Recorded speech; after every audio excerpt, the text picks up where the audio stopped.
Muito obrigada, Fátima. A gente agradece também todo o apoio da USE nesse mês espírita. E agora vamos ao que viemos.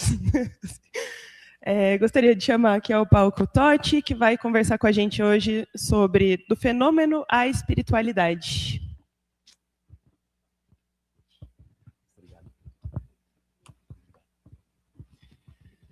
Então, queridos irmãos e irmãs, boa noite a todos. Que o amor do Mestre Jesus esteja sempre entre nós. Eu também tenho um recadinho antes da gente começar a palestra propriamente dita. O tema da palestra de hoje, do fenômeno à espiritualidade, propositadamente, é um tema muito próximo ao tema da Conesc desse ano. A Conesc tem como temática filosofia espírita, da matéria ao espírito. A Conesc, que como sabemos, é organizada pelo amigo Arthur Valadares. E nesse ano, no qual nós comemoramos os 180 anos de Leon Denis, a Conesc é voltada a esse viés filosófico em suas palestras, em suas apresentações. E assim, nós teremos Catarina Rocha Monte e Humberto Schubert, aqui em São Carlos conosco, lá no Espaço Ozanam. Então, a palestra de hoje é um convite àqueles que depois quiserem aprofundar um pouco mais, conhecer um pouco mais, viver um pouco mais desse viés filosófico abordado. Obviamente, né? Viés filosófico de uma filosofia espiritualista, não uma filosofia de academia, né? Então, fica o convite, né, Ronaldo? Que a noite de hoje seja um esquenta, né? Para a Conesc. Será uma alegria revê-los lá. Estaremos juntos, bebendo mais uma vez dessa fonte de luz que é a doutrina espírita. Muito bem, meus queridos amigos. Então, nesse momento, eu gostaria de convidar a todos à nossa prece inicial.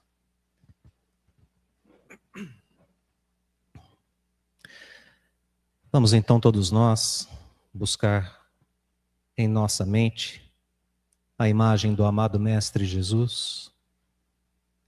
Vamos humildemente pedir ao Divino Amigo que interceda por nós durante essa noite. Amado Mestre, que nós possamos todos aqui, em seu nome, receber os eflúvios que vêm dos planos mais altos das esferas espirituais. Que eles possam renovar nossas forças morais, nossas fibras mais íntimas. Que nossas mentes sintam o vigor do olhar mais profundo sobre a vida. E que assim, Senhor, encorajados, renovados, também em nossas forças físicas, tenhamos muita coragem para seguir aqui na terra desempenhando o papel que o Senhor nos confiou. Abençoa-nos, Mestre, hoje e sempre. Que assim seja.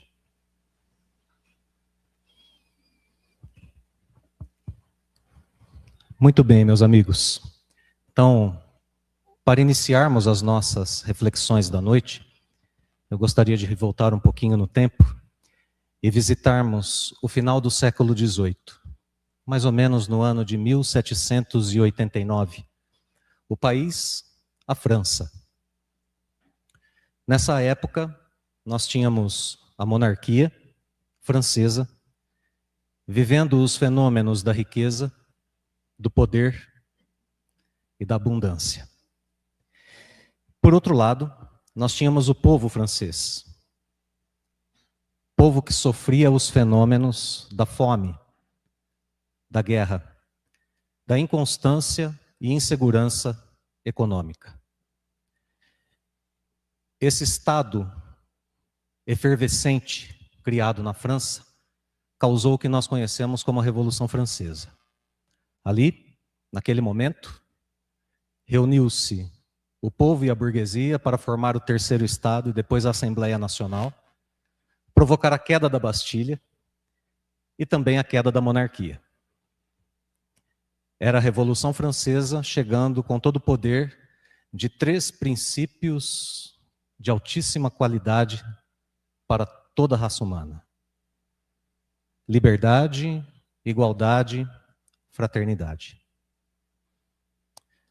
Nesse momento, nós podemos já fazer uma pequena pausa para que a gente sinta um pouco o sabor de como nós trabalhamos uma ideia filosófica, abordando o significado da palavra fenômeno que eu acabei de usar. Essa palavra se reveste de diferentes significados a depender do sistema filosófico no qual ela habite. Dependendo do filósofo que a usa, ela tem um significado diferente. Para nós aqui nessa noite, fenômeno será qualquer percepção que nós temos. Exemplos? Quando eu vejo, as imagens que eu vejo são fenômenos visuais. Quando ouço, os sons que percebo são fenômenos auditivos. Quando vivo a experiência da riqueza, eu vivo o fenômeno da riqueza. E assim para com a miséria, e assim para qualquer outro ou qualquer outra experiência ligada à vida terrena. Então nós vamos tomar a palavra fenômeno a princípio como qualquer percepção ou como qualquer vivência, experiência humana na Terra. Bem, ainda em 1789 cai a Bastilha, com ela a monarquia. Nós temos um novo tipo de governo, ainda um tanto quanto frágil, mas que atravessa o tempo. E chegamos ao ano de 1799. 9 de novembro de 1799. Nesse dia, Napoleão Bonaparte toma conta do poder na França. É o famoso Brumário. E agora chegou o momento da gente fazer um corte. A gente vai mudar de cena agora, como a gente está acostumado a ver nos filmes. Porque agora nós vamos nos deixar conduzir ao plano espiritual. E quem vai nos conduzir ao plano espiritual é Humberto de Campos, o irmão X, através da psicografia de Francisco Cândido Xavier, em seu livro Cartas e Crônicas. Nós temos um texto belíssimo nesse livro.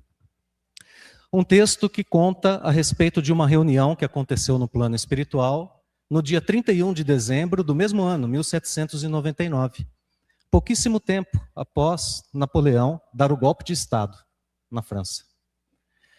Humberto de Campos conta que nesse momento reuniram-se no plano espiritual diversos espíritos de luz que tinham por missão olhar para o século que já estava florescendo, o século XIX, e deliberar algumas providências e refletir sobre as consequências do novo século na Terra.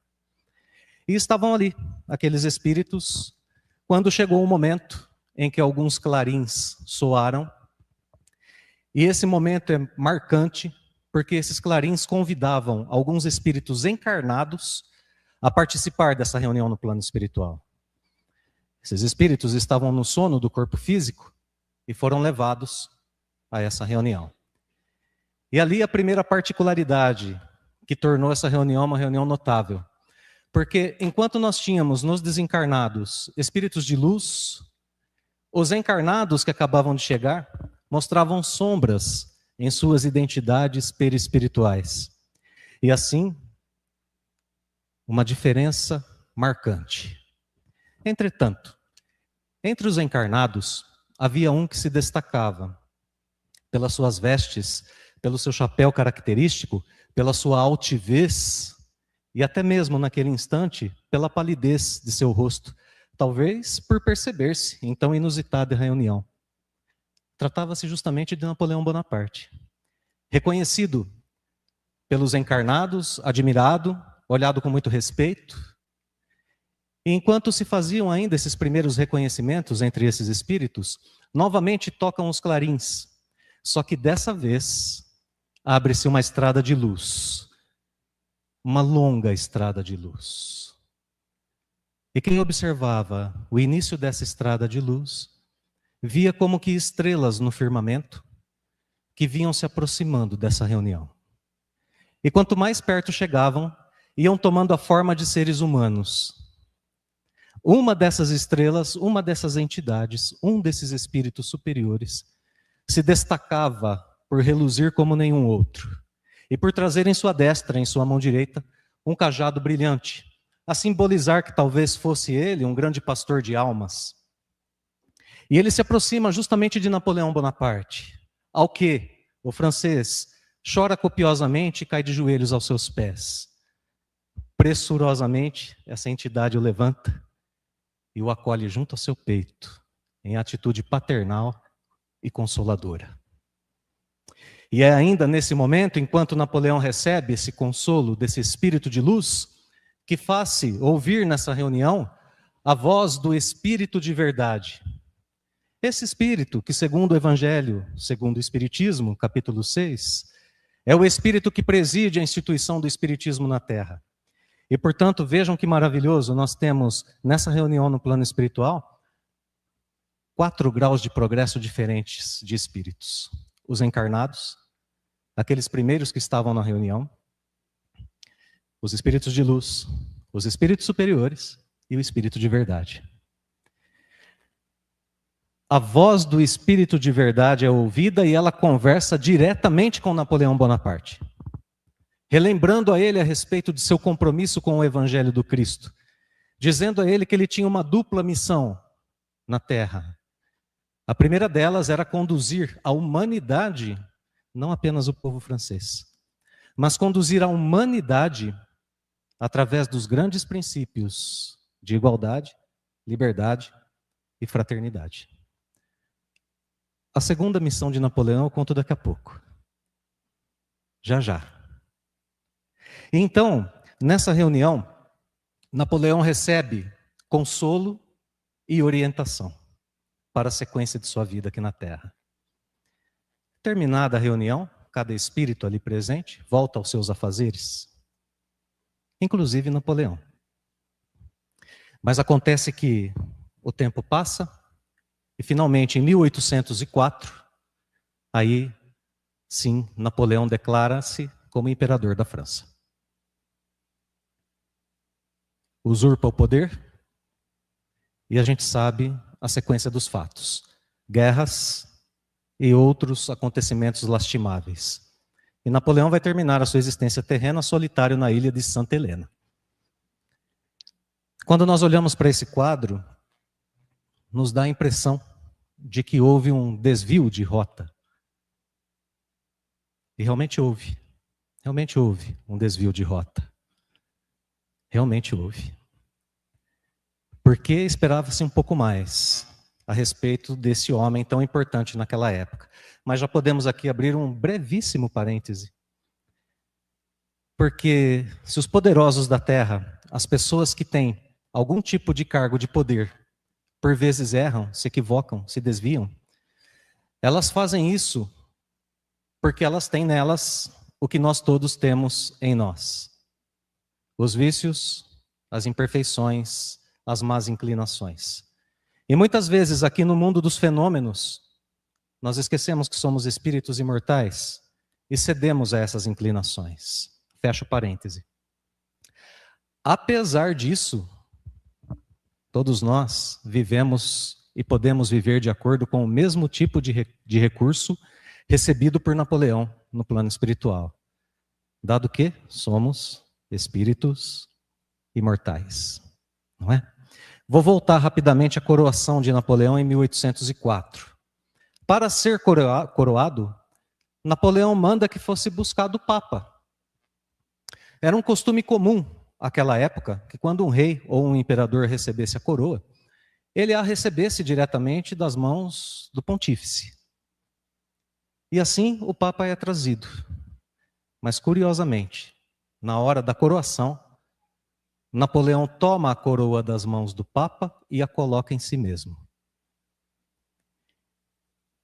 E eu quero trazer esse fato para a gente entender um pouco do espírito daquela época, o começo do século XIX. O mundo estava impregnado dessa postura de cisão profunda entre o fenômeno e a espiritualidade. A ciência vinha trazendo avanços que por muitas vezes desmentiam textos sagrados. Basta lembrar a questão da Terra, né, do nosso planeta. Não era mais o centro da criação. A ciência mostrava que era um planeta girando em torno do Sol. Então, a religião, a espiritualidade, começa a cair em descrédito profundo. Espiritualidade era algo para pessoas ingênuas. Como assim acreditar em espírito? Como assim pensar em um Criador para todas as coisas? A espiritualidade estava entregue ao plano do maravilhoso, do sobrenatural, ao plano das superstições, e cada vez mais deixada de lado. Para muitas pessoas isso ainda acontece no dia de hoje. E nós precisamos perceber, enfim, que não há essa cisão entre fenômeno e espiritualidade. E a nossa missão aqui hoje é encontrarmos a ponte, o reencontro da nossa espiritualidade. Porque, como dizia há pouco, nós temos o mesmo recurso que Napoleão recebeu. Todas as noites nós dormimos e vamos ao plano espiritual. Todas as noites. Ok, pode ser que no dia seguinte nós não lembremos exatamente sobre o que aconteceu. No entanto, nós teremos sim as boas intuições que, segundo Kardec, é o primeiro indício, é o primeiro grau da mediunidade ao nosso dispor para a sequência de nossa vida terrena. Então, um dos grandes exercícios de espiritualidade é justamente a oração antes de dormir, pedindo ao anjo da guarda, pedindo aos espíritos amigos que possam nos ajudar durante a noite. Meus amigos, já pensamos por um instante o que faremos quando chegarmos de volta ao plano espiritual? Porque a gente vai desencarnar, vocês sabem, né? Pode ser que a notícia pegue alguns de surpresa, mas é fato, a gente vai desencarnar. E por que é que a gente não começou ainda o nosso planejamento desencarnatório? Por que a gente só tem planejamento reencarnatório? Eu vou dormir, meu anjo da guarda, por favor, por misericórdia, me leva ao plano espiritual, me ajuda a começar algum tipo de trabalho agora, que eu possa ter no decorrer da minha jornada de espírito imortal. Me socorre, me dá essa chance. Toda noite, incansavelmente, uma hora a gente vence ele pelo cansaço. Não tenham dúvida. Se pedirmos com sinceridade, vai acontecer. E o grande benefício disso é não acontecer conosco o que aconteceu com, por exemplo, André Luiz. Completamente órfão das coisas materiais no plano espiritual, demorando a se engajar. Olha que ferramenta que a gente tem. Isso é desenvolvimento de espiritualidade estando encarnados. Acordou no outro dia, agradece o anjo guardião pela graça alcançada e segue o dia, porque as intuições virão naturalmente. Elas estarão em nossas mentes conforme nós seguimos o nosso dia a dia. E aqui então, já que nós tratamos a respeito do significado da palavra fenômeno, agora o significado da palavra espiritualidade. Não é? Nós espíritas usamos essa palavra, muitas vezes, para nos referirmos a um conjunto de espíritos no plano espiritual, que nós tratamos como sendo a espiritualidade amiga. Não existe espiritualidade amiga. Espiritualidade é uma faculdade humana. É uma faculdade humana. Qual é a função dela? Nos levar a perceber as coisas do espírito. Nós percebemos as coisas materiais através dos sentidos do corpo. Audição, tato, visão, paladar, assim por diante. As coisas do espírito são percebidas através da espiritualidade. É quando a gente está quietinho em casa e dá aquele arrepio na espinha, você fala assim, upa, passou alguém por aqui. Né? É quando você pensa no sábado de manhã que está com vontade de comer cassoulet, lá, e vovó fez na hora do almoço. A percepção de como nós somos capazes de sentir uns aos outros, espiritualidade é levar em conta algo que está para além do eu, para além do egoísmo de todos nós. E o conceito de espiritualidade nos dias de hoje, aquele no qual Jesus nos pede para amar Deus sobre todas as coisas e o próximo como a nós mesmos, é um tanto mais profundo, porque espiritualidade hoje, nesse conjunto do próximo que nós devemos amar, se encontram, além dos seres humanos, as plantas e os animais. Pesquisas recentes já estão investigando qual é a forma em que os insetos se comportam diante da dor. estudos para descobrir se os insetos sentem algum tipo de dor. A humanidade está se preocupando cada vez mais com quem é seu próximo e como tratá-lo bem. Isso é espiritualidade.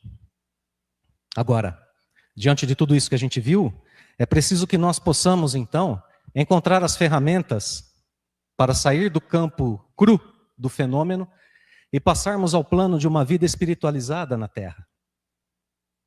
E agora a gente continua, então, um pouquinho a nossa história, porque dizíamos, né? Parece que houve um desvio do caminho com Napoleão, de fato houve, não um desvio completo, porque da Revolução Francesa ficam aqueles 3 grandes princípios como presente para a humanidade, presente de valor inestimável, inclusive, tanto que 2 deles entram como leis morais no Livro dos Espíritos, lembram? 10 leis morais. Entre as 10, 2 são igualdade e liberdade. Fraternidade não tem no Livro dos Espíritos? Como lei moral, não, mas ela permeia todas as outras, não é? Permeia todas as outras. Então temos sim os 3 grandes princípios e temos na formação política do mundo de hoje algumas heranças da Revolução Francesa. As questões de pensamento entre direita e esquerda, as questões de um governo mais igualitário, de um governo que não é autoritário, despótico, nós temos tudo isso como decorrências da Revolução Francesa. Então o projeto não foi totalmente fracassado. Não foi. E acontece que a providência divina jamais abandona seus filhos. E aí, chegou a hora de contar sobre aquela segunda missão dada a Napoleão. Ele tinha a missão de preparar terreno àquele espírito que o aconchegou junto a seu peito, na reunião espiritual de 1799. Ele tinha essa missão. Que certamente essa ele não pôde concluir. Ainda assim, em 1804, mais especificamente, no dia 3 de outubro, aquele espírito nasce na França. Ele reencarna.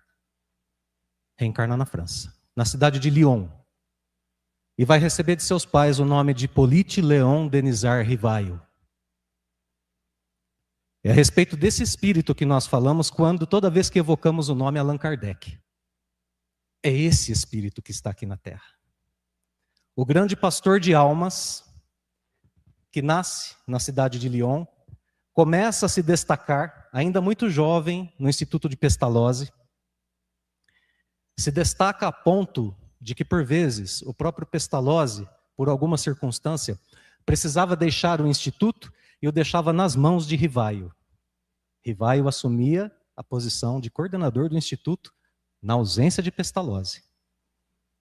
Depois, o homem Rivaio, na sociedade parisiense, era aquele que se destacava por ser um grande pedagogo, um exímio educador, um homem de uma mente aguda a ponto de ser conhecedor de diversas ciências. Cria o seu próprio instituto. E aí Jean Priet, um de seus biógrafos, vai escrever que, na obra Allan Kardec e sua época, vai escrever, em capítulo destinado a essa parte da vida de Kardec, que o Instituto de Allan Kardec era um lugar de paz na Terra, de profunda felicidade e de enorme respeito entre as pessoas.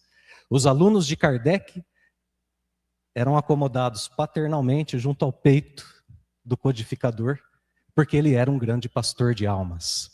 Escreve ainda Jean Priet, na mesma obra, que Rivaio era um bom vivant. E, por favor, aqui a expressão bom vivant nada tem de pejorativo. Ela é uma expressão que se refere ao modo de vida de Rivaio. Ele era adepto aos costumes da boa mesa, convidava os amigos, claro. Tinha a esposa, Amélie Boudet, tinha os seus alunos, e vivia a vida como a vida se lhe era apresentada, seguindo a orientação que depois foi transmitida a nós espíritas, através de texto de um espírito protetor, no Evangelho segundo o Espiritismo, capítulo Não se pode servir a Deus e a Mamon. Item, o homem no mundo. Lá a orientação para nós espíritas é a seguinte: não precisa adquirir aspecto lúgubre, não seja tristonho, Não seja excêntrico. Vive a vida conforme a época lhe apresenta a vida. E, no entanto, vem mais uma orientação do mesmo Espírito dizendo: mas santifica cada passo. Santifica cada passo. Era justamente o que Rivaio fazia. Porque a mesa, gostava dos costumes da boa mesa? Gostava. Mas a mesa era um pretexto. Porque ali os amigos se transformavam em família espiritual. O instituto era um lugar de educação? Sim. Mas seus alunos eram tratados como filhos. Casado com Amélie Boudet? Sim. Mas a esposa era fiel companheira de amor profundo para aquela existência, em trabalhos conjuntos. Assim, Rivaio vivia a sua época e santificava o seu dia. Isso é exercício de espiritualidade. Santificar o nosso dia. E então, ele começa a ser convidado por algumas pessoas a presenciar as famosas reuniões das mesas mediúnicas, as mesas girantes de sua época. A princípio declina, mas depois, por considerar que as pessoas que o convidavam eram homens de bom senso, ele cede e começa a observar. E é nesse momento, meus amigos, que a gente vai ter um vislumbre da genialidade de... Vocês sabem que, só para a gente fazer uma comparação muito rápida e a gente ter uma ideia da dimensão do que fez Rivaio, a gente pode lembrar que durante milhares de anos, nós, seres humanos, observamos e convivemos com um fenômeno muito comum, que é o seguinte: se eu soltar esse microfone, ele cai. Milhares de anos nós vimos isso acontecer. Apenas um ser humano tirou desse fenômeno leis naturais, foi Isaac Newton. Só um ser humano. Todos observaram. Só um viu as leis naturais que regiam o fenômeno. E graças à física newtoniana, graças à lei da gravidade, nós temos hoje aqui na Terra satélites artificiais orbitando o nosso planeta que servem à nossa comunicação. A palestra é transmitida hoje através do YouTube. Não é? Então, quando um homem é capaz de identificar leis naturais, ele muda a vida de toda a humanidade. Mas para conseguir isso, a pessoa tem que ter um intelecto acima da média. Newton fez isso com as leis da matéria. Rivaio trouxe leis naturais que regem a vida do espírito. Do espírito. E é então, nessas suas visitas, que ele recebe mais de 50 cadernos de anotações a respeito dos fenômenos das mesas girantes. E então, em 18 de abril de 1857, vem a lume o Livro dos Espíritos. E com ele, a doutrina espírita. E agora a gente começa a perceber por que então Rivaio não era apenas um homem de gênio, mas era um espírito superior. Porque através do seu exemplo nós temos mais alguns indicativos de desenvolvimento da vida espiritual enquanto estamos na Terra. Porque, lembramos, o Livro dos Espíritos não é assinado por Rivaio. Não é. E nós podemos citar 3 motivos pelos quais o Livro dos Espíritos não recebe essa assinatura. Primeiro motivo, humildade e honestidade do codificador. Quem de nós não se sentiria tentado hoje, se fosse portador de uma revelação desse quilate, a colocar o próprio nome na capa da obra, recebendo assim os louros do planeta Terra, recebendo posição social, recebendo talvez dinheiro, fama, glória, não é? Rivaio não. Rivaio tinha certeza que o ensino não era dele, então ele não assina o Livro dos Espíritos. Colocar nossas virtudes à frente de nossas más inclinações é exercício de espiritualidade. Exercício de desenvolvimento de espiritualidade. Quais são as virtudes que nós temos? Quais são aquelas que já nos tocam a mente e o coração e que podem nos dirigir numa vida melhor? Quais são? É uma pergunta para todo dia. para todos os dias. E depois vem o livre-arbítrio na escolha de seguir o caminho da virtude ou não. E à medida que desenvolvemos uma, outras se desenvolvem com ela. Isso é garantido. Segundo motivo pelo qual Rivaio não assinou o Livro dos Espíritos, e que tem uma relação direta com esse primeiro. Vocês lembram que há algum tempo tínhamos um comercial, eu não sei se existe ainda hoje, um comercial famoso de TV que dizia assim, ó, ou mais ou menos assim, né? Compre o creme dental de tal marca. Ele é indicado pelos melhores dentistas. Lembram disso? Todo mundo é da época da TV aqui ainda? Isso passar.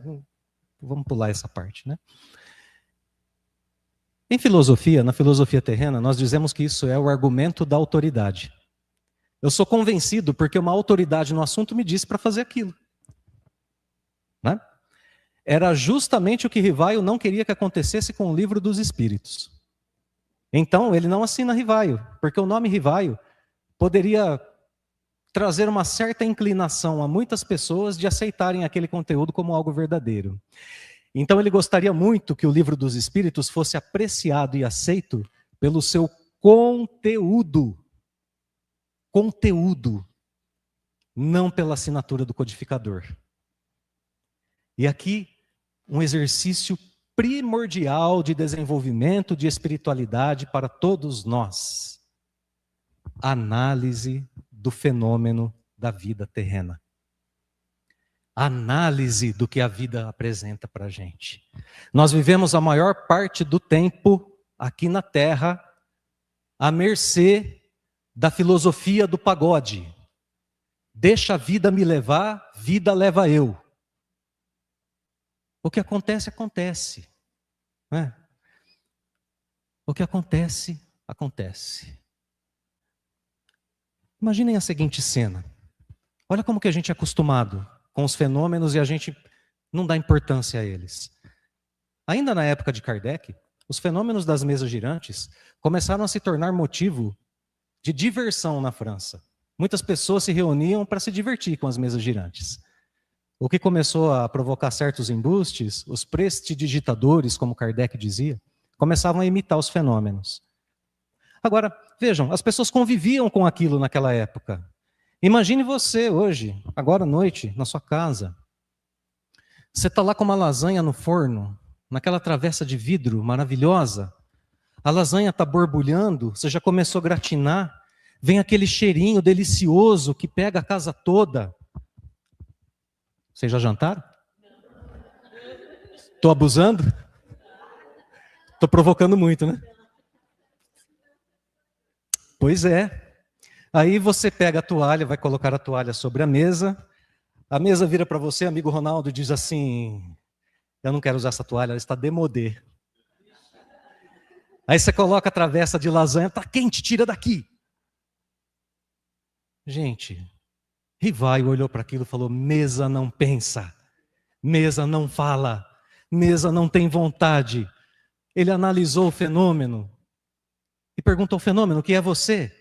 E a resposta veio, somos espíritos, aqueles que já habitaram a carne e não habitam mais. E aí a vida muda, porque, meus amigos, é preciso analisar os fenômenos das nossas existências, urgentemente, porque senão a gente fica naquela posição de Napoleão, que vai ao plano espiritual, recebe orientação, recebe consolo, volta aqui para a terra e desvia o seu caminho. Senão a gente passa uma vida inteira agindo dessa forma. Uma vida inteira, porque a gente não analisou aquilo que acontece no mundo dos fenômenos. E o nosso grande aprendizado consiste nisso. Para que reencarnamos? Questão do Livro dos Espíritos, para que haja progresso. Não vai haver progresso se eu não perguntar à minha vida por que ela apresenta aquilo que ela me apresenta.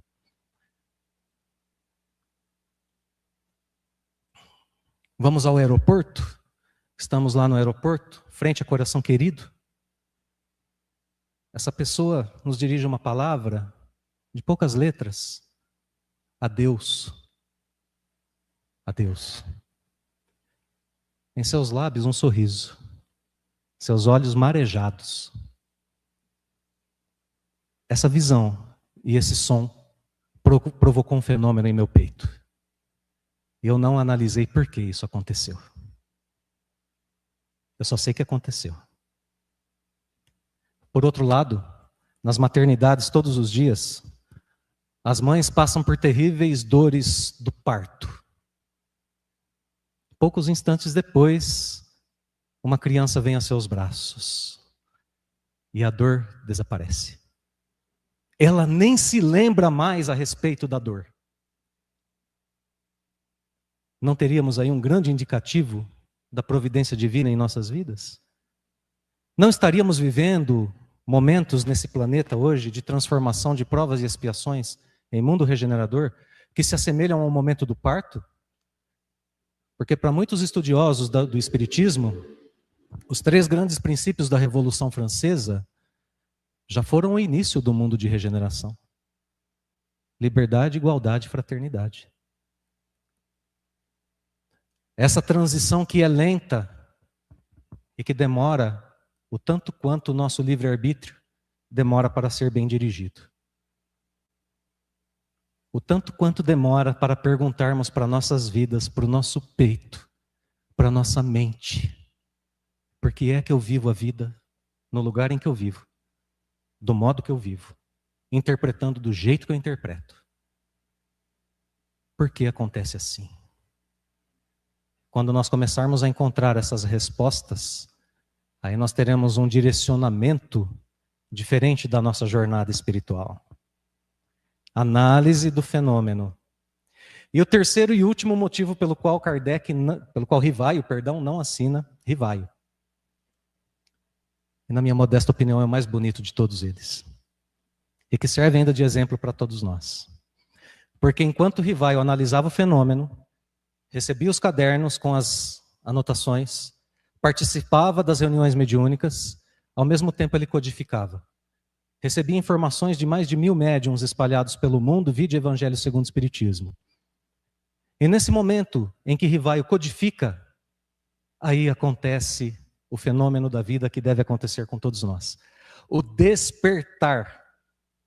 Porque a partir do momento em que ele leva para as páginas, através de sua caneta, as verdades que recebia do plano espiritual, sua alma trabalha em perfeita ressonância com os princípios iluminados que recaem sobre as páginas. É nesse momento que desperta o grande pastor de almas, o cajado de ouro rebrilha mais uma vez. Suas fibras íntimas vêm à tona, suas potencialidades se transformam em luz para toda a humanidade. Seu pensamento conduz, seu coração consola. É esse o fenômeno que nós queremos em nossas vidas aqui na Terra. E Kardec, de frente para aquela verdade, não podia aceitar mais outra. Era aquela, só uma verdade, só um caminho, apenas uma vida, transmitida pelas esferas mais altas do plano espiritual para as páginas de um livro. Isso é exercício de espiritualidade. O livro era dos espíritos, muito bem lembrado. Justamente por isso, por esse despertar espiritual, não é o homem no mundo Rivaio que assina a obra, é o espírito Allan Kardec, nome de encarnações passadas. O livro é dos espíritos, o codificador é um espírito, que se reconhece como espírito, que sabe que é espírito. Isso muda tudo. Isso muda absolutamente tudo.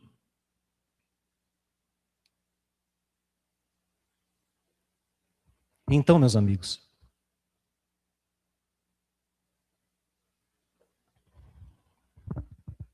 para a gente encaminhar ao final das nossas reflexões, eu quero agora fazer referência a uma passagem do Evangelho de Mateus, no capítulo 14. Passagem bem conhecida por todos nós, para a gente fazer uma analogia final. Naquela passagem, alguns discípulos de Jesus estão atravessando o mar. Altas horas da madrugada, os ventos começam a soprar mais forte, as águas se agitam e eles sentem medo. Olham para fora do barco e veem aquilo que eles julgavam ser um fantasma sobre as águas. Sentem medo. Parecem espíritas, com medo de espíritos. De espírito não, né? É. Atitude espírita, né? Eu quero fazer uma analogia dessa passagem, desse fato do Novo Testamento com nossas vidas. Vejam. A gente pode comparar o nosso mundo material a essa situação de um mar e dos ventos que ora estão bravios, ora estão serenos. O mundo material é um mundo fluido. Tudo muda e muda rapidamente. Nós sentimos muita insegurança durante a vida material. E aí, para construir segurança, algum tipo de segurança, para não nos perdermos em nossas inquietações, para sentirmos algum tipo de consolo, nós construímos embarcações para atravessar o mundo dos fenômenos. Para construir essas embarcações, nós usamos algumas tábuas. Uma delas, a gente pode considerar que é a mais importante de todas elas, segundo ensinamentos do Espiritismo, é a tábua da família. Nós usamos uma outra, a do conhecimento, outra dos nossos afetos, outra de nossas profissões, outra tábua de nossas ideologias e conhecimentos, outra tábua ainda dos afetos queridos, outra tábua da estabilidade econômica, e assim a gente constrói uma embarcação que deve ter o objetivo de nos guiar em segurança através do mundo dos fenômenos. O grande problema é que muitas vezes, durante essa viagem, nós percebemos que acontecem algumas rachaduras, um desentendimento com alguém querido da família, e então racha a tábua da família, começa a entrar água. E dali a pouco eu posso perder meu emprego, começa a entrar água pelo outro lado. E aí vai vindo o desespero de não conseguirmos talvez tirar água de dentro do barco na mesma medida em que ela entra, e nós vamos nos perdendo pelos rumos de uma encarnação. Porque transformamos dessa forma as nossas embarcações, que são embarcações escola, em embarcações prisões. Porque nós não olhamos para fora da embarcação. Nós achamos que a única coisa que existe é essa embarcação. E que fora dela não há segurança, não há alternativa. Quando, na verdade, o único ponto fixo da existência de todo ser vivente na Terra é aquele que paira sobre as águas. É aquele que caminha sobre as águas sem precisar de embarcação. E ali nasce, naquele momento, o espírito de cientista de Simão Pedro, né? E pergunta ao fenômeno a mesma coisa que Kardec perguntou: o que é você? Eu sou o Cristo. Cientista apurado, né? Na investigação do fenômeno. Então manda que eu vá até você. Pois venha. Pois venha. Exercício de desenvolvimento de espiritualidade envolve sair do barco, meus amigos. De novo, porque senão a gente planeja a nossa vinda para a Terra e a gente transforma isso num planejamento reclamatório. Né? A gente planejou a reencarnação lá, mas vem aqui. Eu deveria casar com fulano, ter filho ter ciclano como filho, ter um emprego tal. Que emprego horrível.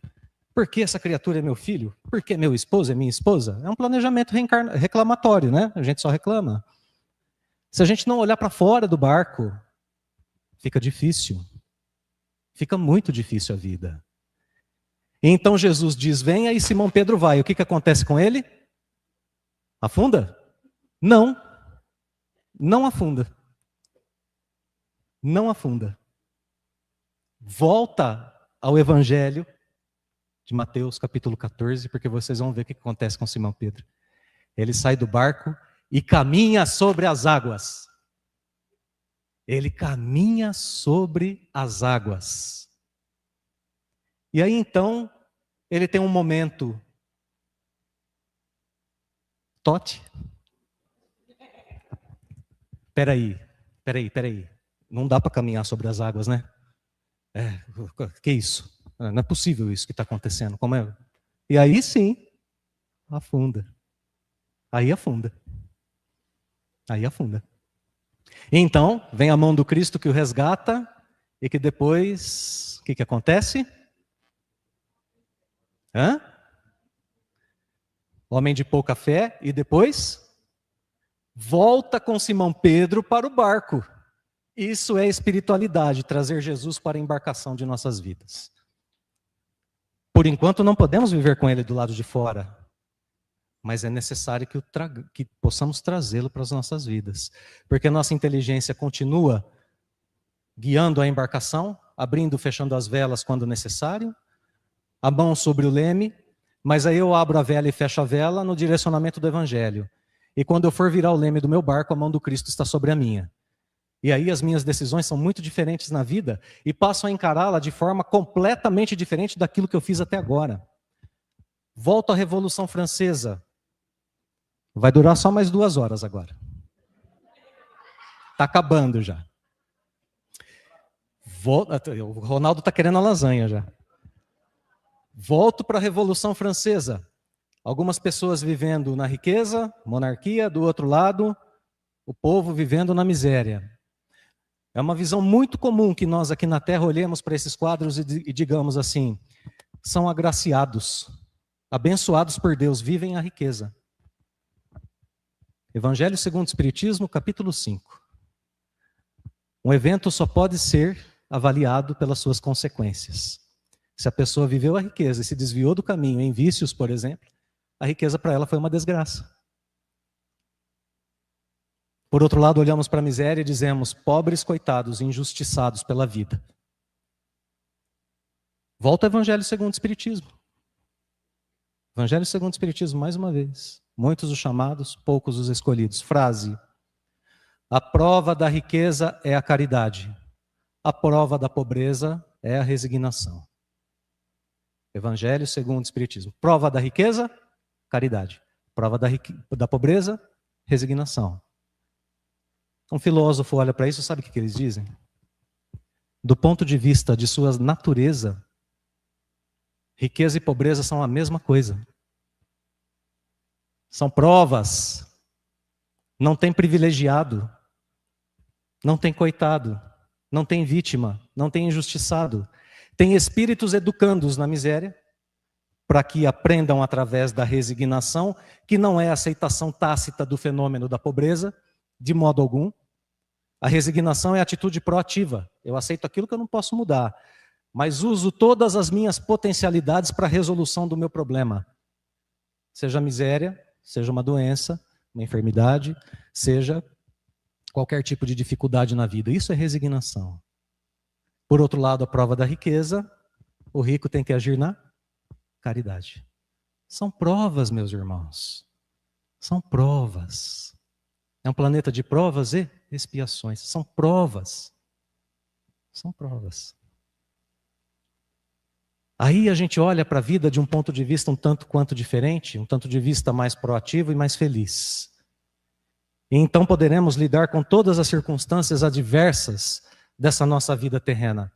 Inclusive porque, por muitas vezes, nós estamos em nossa embarcação com outros discípulos do Cristo, paramos por alguns instantes em alguns portos que são portos finais para corações queridos. E eles precisam desembarcar. Precisam sair da nossa convivência. E aí, o coração fica oprimido. Muitas vezes a mente fica revoltada. Nós perdemos o rumo da vida, da existência. Porque entre tantas pessoas que comungam com a gente da situação de uma embarcação, que embora não seja a embarcação maior que exista nesse mar da vida, nem a mais repleta de recursos, é a nossa. E que cabe, não almejarmos embarcações maiores, para que talvez com as quais nós talvez não tenhamos a capacidade de velejar, de não querer recursos demais na nossa embarcação, né? Lembram o convite a Simão Pedro? Simão, joga a rede. Ele puxa tanto peixe que o barco quase virou. É uma advertência para a mesma analogia que estamos usando. Muito recurso material dentro da embarcação pode causar naufrágio. Então esse ente querido deixa a encarnação, deixa a nossa embarcação e aquele vazio toma conta de tudo. Não há quem tome seu lugar. O silêncio em nosso peito é avassalador. nossas mentes não alcançam mais nenhum tipo de solução. E quando o desespero bate às nossas portas, isso significa que o nosso amor está limitado à presença. Significa que limitamos o nosso amor à presença, ao fenômeno da presença. E nesse sentido, a última grande barreira para a humanidade cai com a doutrina espírita. E se esvai aos olhos da humanidade exatamente quando cai o véu ao qual Kardec se referia. O véu que separa a vida dos fenômenos da vida espiritual. Esse véu já não existe mais. Então nós veremos o Espírito Sanson, no Evangelho segundo o Espiritismo, capítulo 5, item, perda de pessoas amadas, mortes prematuras, se dirigindo às mães, mas as palavras valem para todos nós, se formos capazes de amar com a profundidade que ama uma mãe. Sanson escreve: mães, seus filhos estão próximos, muito próximos. Seus corpos fluídicos vos envolvem. Seus pensamentos vos protegem.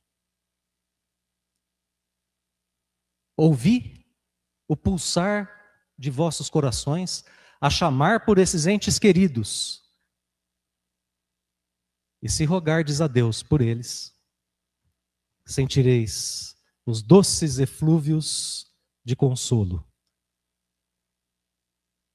Sentireis a profunda carga de esperança a mostrar o porvir que o Senhor vosso Deus vos preparou. Seus filhos estão vivos, seguindo a jornada espiritual que lhes compete.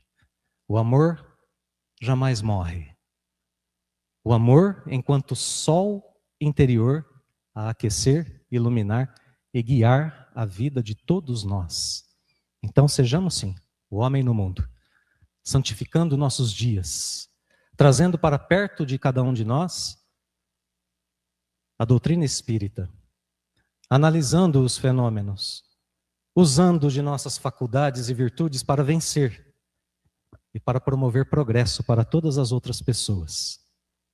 Nesse caminho, nossas embarcações enfrentarão ainda intempéries, com certeza.